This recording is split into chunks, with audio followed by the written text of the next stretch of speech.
I've been talking to Sam and I made a point to him in the car and he said, oh, I had never thought about that. You're all non-resident Indians. The Congress movement, the original Congress movement was an NRI movement. The Congress movement, the original Congress movement was an NRI movement. Mahatma Gandhi was an NRI. Mahatma Gandhi was an NRI. Jawaharlal Nehru came back from England. Ambedkar, Azad, Patel. These were all NRIs. These were all NRIs. हर उसका हाथ हो, सार हो, जिस्म हो, पाँव हो, टांगे हो, वो प्रोटेक्ट हो। ये नहीं है कि सिर्फ मैं उसके मुंह को प्रोटेक्ट कर लूं और वायरस वो नीचे से ले आए।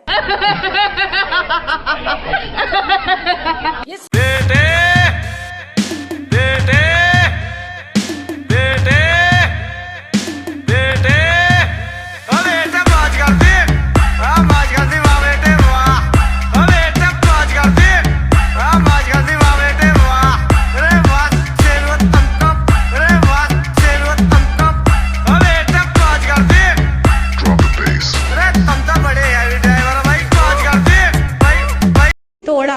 अभी क्या है कि पूरा सिस्टम ही बिगड़ा हुआ है। एवरेज लाइफ कितनी है?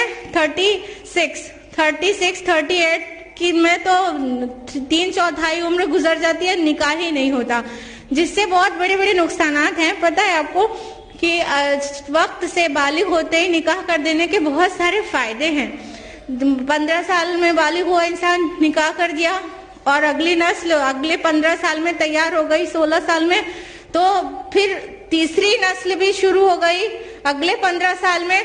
तो क्या होगा? अभी 45-48 साल का इंसान है और उसकी 2 नस्लें उसके सपोर्ट के लिए खड़ी हो चुकी हैं। अब उसका पूरा वक्त कौम और मिल्लत के लिए गुजर सकता है। लेकिन जब शादी ही लेट होगी तो फिर वो अपनी फैमिली और अपनी घरेलू जिम्मेदारियां पे पूरी करते करते वो अभी उसके बच्चे, उसकी नई नस्ल जो है वो अभी उसके सपोर्ट में खड़ी नहीं होती, ये रिटायर हो जाता है। तो जितनी जल्दी निकाह होगा उतनी जल्दी रिटायरमेंट होगा, उतनी जल्दी मिल्लत के लिए खड़े हो जाएंगे वो लोग अपने को पूरी तरह फारिग करके। तो जिस कौम में निकाह जल्दी होता है वो बहुत कामयाब होती है। उसका ये बिल्कुल समझ ली सीक्रेट हमने आपको बता दिया कि जितनी जल्दी निकाह होगा उतना कौम का फायदा होगा, क्योंकि बहुत जल्दी दूसरी और तीसरी जनरेशन जब फैमिली सपोर्ट करेगी तो उसके 2 जनरेशन पहले वाले के तो बिल्कुल फारिग है, वो आराम से अपना पूरा वक्त मिल्लत को दे। हम ये नहीं कह रहे हैं कि जब फैमिली की केयर कर रहे हैं तो मिल्लत की फिक्र ना करें। वो पार्ट टाइम अगर केयर कर रहे हैं तो बाद में फुल टाइम हो जाएगा, क्योंकि अब घर का कुछ भी हमें नहीं देखना है। अपना परिचय भाजी, अपना परिचय। मैं पास्टर ਹਾਂ ਕਿੱਥੋਂ ਜੀ? ਇੱਥੇ ਲੋਕਲ ਕੋਟ ਖਾਲਸਾ ਤੋਂ। ਤੇ ਹਾਂਜੀ, ਤੁਸੀਂ ਕਿਹਨੂੰ ਪੁੱਛ ਕੇ ਲਾ ਰਹੇ ਆ? ਜੋ ਵੀ ਲਾ ਰਹੇ ਆ ਇਹ ਸਾਡੇ ਚਰਚ ਵੱਲੋਂ ਸਰ। ਕਿਉਂ ਲਾ ਰਹੇ ਜੀ ਤੁਸੀਂ? ਕਿੰਨੇ ਤੁਹਾਨੂੰ ਕਿਹਾ ਲਾਉਣ ਦੇ? ਪਰਮਿਸ਼ਨ ਕਿੰਨੇ ਦਿੱਤੀ ਤੁਹਾਨੂੰ ਲਾਉਣ ਵਾਸਤੇ? ਇਹਦੀ ਕਿੰਨੇ ਪਰਮਿਸ਼ਨ ਦਿੱਤੀ? ਬਣਾ ਰਿਹਾ ਜੀ, ਮੇਰਾ ਰਾਈਟ ਹੈ, ਤੁਸੀਂ ਸਾਡੇ ਘਰ ਆਏ ਜੀ। ਮੇਰੀ ਗੱਲ ਸੁਣੋ, ਮੇਰੇ ਕੁਛ ਨਹੀਂ, ਤੁਸੀਂ ਵੀਡੀਓ ਬਣਾ ਲਓ, ਕੋਈ ਗੱਲ ਨਹੀਂ, ਬਟ ਮੈਂ ਉਹਨਾਂ ਨੂੰ ਪੁੱਛ ਕੇ ਗਿਆ ਕਿ ਤੁਹਾਨੂੰ ਜ਼ਰੂਰਤ ਹੈ, ਅਸੀਂ ਕੋਈ ਸੇਵਾ ਕਰਨਾ ਚਾਹੁੰਦੇ ਹਾਂ। ਉਹਨਾਂ ਨੇ ਬੋਲਾ ਸਾਨੂੰ ਜ਼ਰੂਰਤ। ਕਿੰਨੇ ਕਿਹਾ ਜ਼ਰੂਰਤ ਹੈ? ਦੱਸੋ। ਦੇਖੋ ਪੁੱਛੋ ਕਿੰਨੇ ਕਿਹਾ ਜ਼ਰੂਰਤ ਹੈ? ਕਿਸ ਚੀਜ਼ ਦੀ ਜ਼ਰੂਰਤ ਹੈ? ਮੈਂ ਗੱਲ ਕੀਤੀ, ਕਿਸ ਚੀਜ਼ ਦੀ ਜ਼ਰੂਰਤ ਹੈ? ਪੁੱਛੋ ਕਿੰਨੇ ਕਿਹਾ? ਉਹਨਾਂ ਨੇ ਤੁਹਾਨੂੰ ਮਨਾ ਕੀਤਾ? ਮੈਨੂੰ ਕਿਸੇ ਨੇ ਮਨਾ ਨਹੀਂ ਕੀਤਾ। ਚਲੋ बस आपने कहा कि यहाँ लगा देंगे तो हम लोग बोले कि आपको मैं पूछा इन्होंने कि मैं कुछ बनना चाहना, कुछ सेवा करना चाहना। उन्होंने कहा कोई गल नहीं। ਵੀਰੇ ਕਿਹੜੀ ਗੱਲ ਹੈ ਯਾਰ? ਗੱਲ ਹੈ ਜੀ, ਬਿਲਕੁਲ ਜੀ ਗੱਲ ਹੈ। ਤੁਸੀਂ ਜ਼ਬਰਦਸਤੀ ਕਿਸੇ ਨੇ ਕਿਸ ਤਰ੍ਹਾਂ ਕੋਈ ਲਾ ਸਕਦੇ ਜੀ? ਕਿਸੇ ਜ਼ਬਰਦਸਤੀ ਥੋੜੀ ਬਸ ਇੱਕ ਮਿੰਟ, ਤੁਹਾਨੂੰ ਮਨਾ, ਤੁਹਾਨੂੰ ਬ੍ਰਦਰ। ਹਾਂਜੀ ਕੋਈ ਗੱਲ ਨਹੀਂ। ਹਾਂਜੀ ਤੁਸੀਂ ਬੋਲੋ। ਕੀ ਚਾਹੁੰਦੇ ਹੋ ਕੀ ਅਸੀਂ ਨਾ ਕਰੀਏ? ਨਾ ਬਿਲਕੁਲ ਜੀ, ਬਿਲਕੁਲ ਜੀ, ਸਾਡਾ ਘਰ ਆ। ਤੁਸੀਂ ਸਾਡੇ ਪੁੱਛੇ ਬਗੈਰ ਕਿੱਦਾਂ ਲਾ ਸਕਦੇ? ਤੁਹਾਨੂੰ ਮਨਾ ਕੀਤਾ ਨਹੀਂ ਲਾਣਾ ਤੁਸੀਂ। ਠੀਕ ਹੈ ਸਾਹਿਬ, ਕੋਈ ਗੱਲ ਨਹੀਂ। ਠੀਕ ਹੈ, ਕਰੋ ਤੁਸੀਂ ਆਪਣਾ ਨੂੰ ਲੈ ਜਾਓ ਜਿੱਦਾਂ ਤੁਸੀਂ ਮੰਨਦੇ, ਜੋ ਤੁਹਾਨੂੰ ਵਿਸ਼ਵਾਸ ਹੈ ਕਰੋ, ਪਰ ਸਾਡੇ ਇੱਥੇ ਤੁਸੀਂ ਸਾਡੇ ਤੋਂ ਪੁੱਛਿਆ ਬਗੈਰ ਨਹੀਂ ਕੁਝ ਨਹੀਂ ਕਰਨਾ, ਇਹਨੂੰ ਲੈ ਜਾਓ। ਸਾਨੂੰ ਬਸ ਇਹੋ ਬੇਨਤੀ। एक घंटा पहले आए थे। ਉਹ ਛੱਡ ਯਾਰ, ਗੱਲਬਾਤ ਕੀਤੀ ਹੈ ਨਹੀਂ, ਕੁਝ ਉਹ ਕਰਨ ਨਹੀਂ ਆਏ, ਕੁਝ ਲੈਣ। ਉਹ ਛੱਡੋ ਯਾਰ, ਕੋਈ ਗੱਲ ਨਹੀਂ। ਪਰਮੇਸ਼ਰ ਦੇ ਬੰਦੇ ਆ। ਕੋਈ ਨਹੀਂ, ਸਾਰੇ ਪਰਮੇਸ਼ਰ ਦੇ ਬੰਦੇ ਪਹਿਲੇ ਹੀ ਬੈਠੇ ਆ, ਪਰਮੇਸ਼ਰ ਦੇ ਕੋਈ ਐਕਸਟਰਾ ਨਹੀਂ ਆਏ। ਤੂੰ ਵੀਡੀਓ ਬਣਾਉਣ ਡਿਆ ਦੱਸ? ਤੇ ਬਣਾਣੀ ਨਹੀਂ, ਆਹ ਗੱਲ ਕਰਨੀ ਹੈ ਤੇ ਬਣਾਣੀ ਹੈ ਵੀਡੀਓ। ਤੁਸੀਂ ਮੇਰੇ ਘਰ ਆਏ, ਮੈਂ ਜੋ ਮਰਜ਼ੀ ਕਰਾਂ। ਕੋਈ ਗੱਲ ਨਹੀਂ, ਦੱਸ ਅਸੀਂ ਚੋਰੀ ਕਰਨਾ ਹੈ ਤੇਰੇ ਘਰ? ਬਿਲਕੁਲ ਜੀ। ਤੇਰਾ ਘਰ ਕਿਹੜਾ? ਤੇਰਾ ਘਰ ਹੈ? ਇਹ ਸਾਰੇ ਮੇਰੇ ਘਰ ਹੈ ਜੀ। ਤੂੰ ਕੀ ਲੱਗਦਾ? 22 साल से जिस चीज को मैं ढूंढ रहा हूं वो चीज है मेरी अपनी मौत। क्योंकि मेरी मृत्यु नहीं आएगी, मेरी मौत नहीं आएगी, मेरा अपने धर्म के लिए बलिदान होगा। और मेरा बलिदान, मेरे बलिदान के बाद जो मेरे शिष्यों की, मेरे अपने बच्चों की प्रतिक्रिया होगी वो यहां सनातन धर्म के भविष्य को तय करेगी।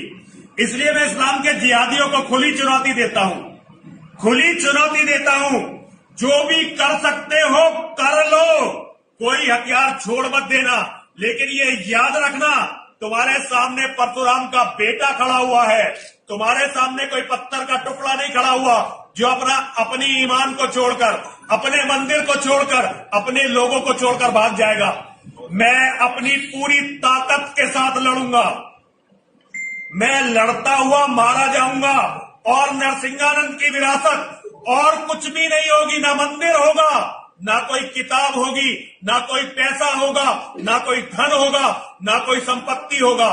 नरसिंहानंद की विरासत अपने शिष्यों के लिए केवल नरसिंहानंद का बहता हुआ गर्म खून होगा।